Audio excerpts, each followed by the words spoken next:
नमस्कार, Jhabua travel news में आपका स्वागत है और मैं हूं अंजना आपके साथ। बढ़ते हैं खबर की ओर। नमस्कार मित्रों, झाबुआ ट्रैवल न्यूज में आपका स्वागत है। शुरुआत करते हैं खबरों से। खबर अलीराजपुर जिले के जोबट से बता रहे हैं। कांग्रेस की आदिवासी स्वाभिमान यात्रा जोबट पहुंची, जहां जगह जगह हुआ स्वागत। युवा कांग्रेस प्रदेश अध्यक्ष विक्रांत भूरिया के नेतृत्व में कांग्रेस की आदिवासी स्वाभिमान यात्रा सीधी से प्रारंभ हुई थी, जो 17 जिलों के 36 विधानसभा क्षेत्रों से होती हुई जोबट पहुंची, जहां छोटे बस स्टैंड पर शहीद चंद्रशेखर आजाद की प्रतिमा पर माल्यार्पण नमन किया। यात्रा के जोबट आगमन पर नगर में जगह जगह स्वागत हुआ। इस दौरान प्रदेश युवा कांग्रेस अध्यक्ष विक्रांत भूरिया, पूर्व मंत्री जयवर्धन सिंह, जिला अध्यक्ष ओम प्रकाश राठौर, पूर्व जिला अध्यक्ष महेश पटेल, विधायक मुकेश पटेल सहित अन्य कांग्रेस नेता ढोल मांदल व जमकर थिरके, जहां से यात्रा नगर के प्रमुख मार्गों से होती हुई रेस्ट हाउस पहुंची। इस यात्रा में कांग्रेस के पूर्व जिला अध्यक्ष केसर सिंह डावर, जिला महामंत्री सुरपाल अजनार, जिला पंचायत सदस्य हजरी अजनार, कांग्रेस यूथ जिला अध्यक्ष दीपक भूरिया, कांग्रेस नेता मोनू बाबा, महेंद्र सिंह रावत, वरिष्ठ कांग्रेसी नेता सहित सैकड़ों की संख्या में कांग्रेस के कार्यकर्ता उपस्थित रहे। जोबट से संवाददाता राजू डावर की रिपोर्ट। अगर सबसे पहले किसी का अधिकार हमारे प्रदेश और देश की जो संपत्तियां हैं, जल जंगल जमीन पर, तो सबसे पहले अधिकार आदिवासी भाई और बहनों का है। और यही सोच पंडित नेहरू जी की थी, यही सोच इंदिरा गांधी जी की थी, जिसका पालन भी कांग्रेस ने किया था।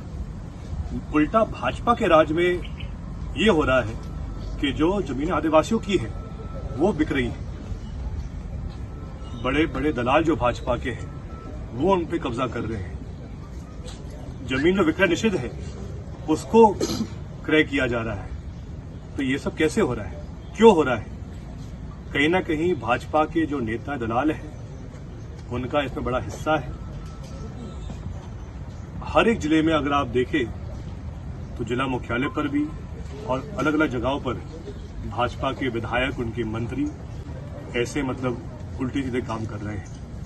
लेकिन जो सोच कांग्रेस की है कि हर आदिवासी को, हर अनुसूचित जाति के साथ, अगर सबसे पहले किसी का अधिकार हमारे प्रदेश और देश की जो संपत्तियां हैं, जल जंगल जमीन पर, तो सबसे पहले अधिकार आदिवासी भाई और बहनों का है। और यही सोच पंडित नेहरू जी की थी, यही सोच इंदिरा गांधी जी की थी, जिसका पालन भी कांग्रेस ने किया था। उल्टा भाजपा के राज में ये हो रहा है कि जो जमीनें आदिवासियों की है वो बिक रही है।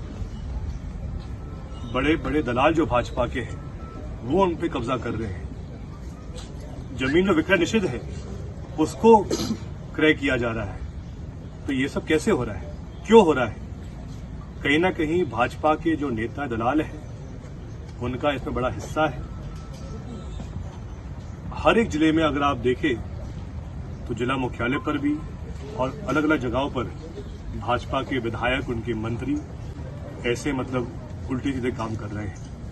लेकिन जो सोच कांग्रेस की है कि हर आदिवासी को, हर अनुसूचित जाति के साथी को, हर पिछड़े वर्ग के साथी को उनका अधिकार मिलना चाहिए। और साथ में जो सामान्य वर्ग के भी ऐसे लोग हैं जो आर्थिक रूप से कमजोर हैं, उनको उनका अधिकार। भाजपा की क्या सोच हो गई है।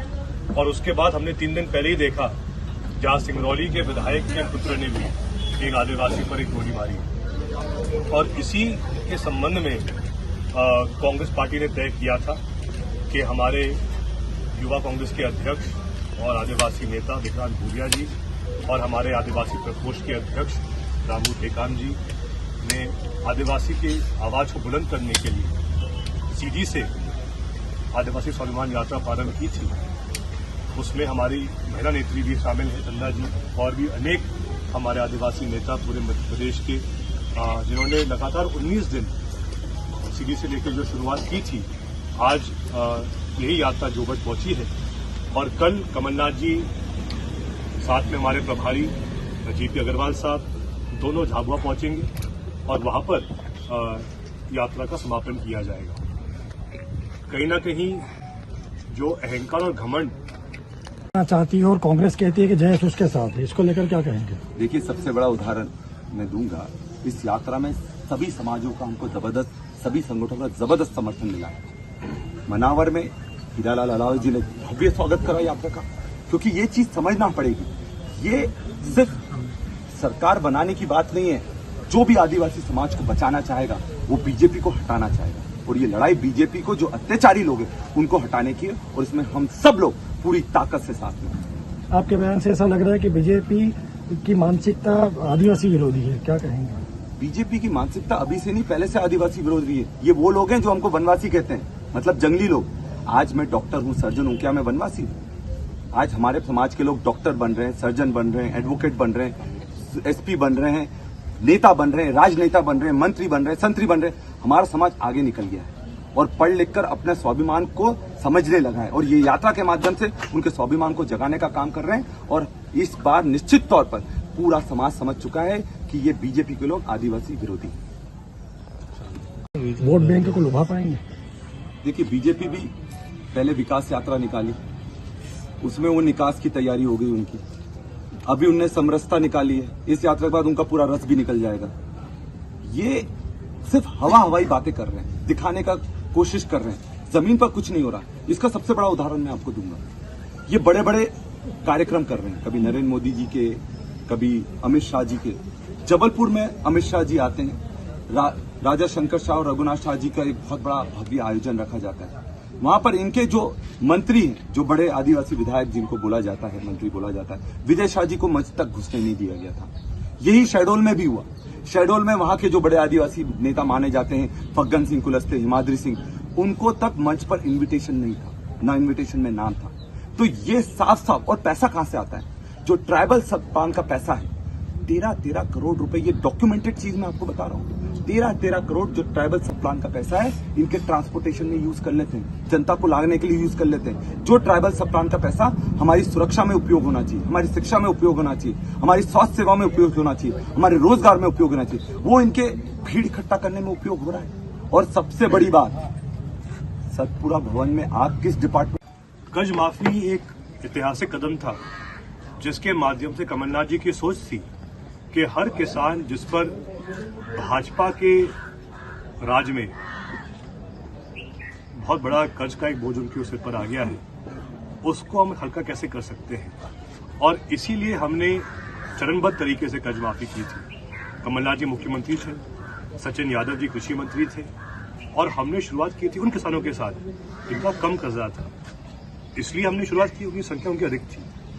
उनका पहले माफ किया 2019 में, लेकिन 2020 में जब फरवरी के माह में हमने दूसरा चरण प्रारंभ किया था, जिनमें वो किसान लिए गए थे जिनका कर्जा था 50,000 और 1 लाख के बीच में, तभी सत्ता परिवर्तन हो गया। लेकिन अगर भाजपा की नीयत साफ होती तो वो शेष कर्ज माफी पूरी कर सकते थे, लेकिन उनकी नीयत साफ नहीं थी। हम आज भी इसलिए प्रतिबद्ध हैं।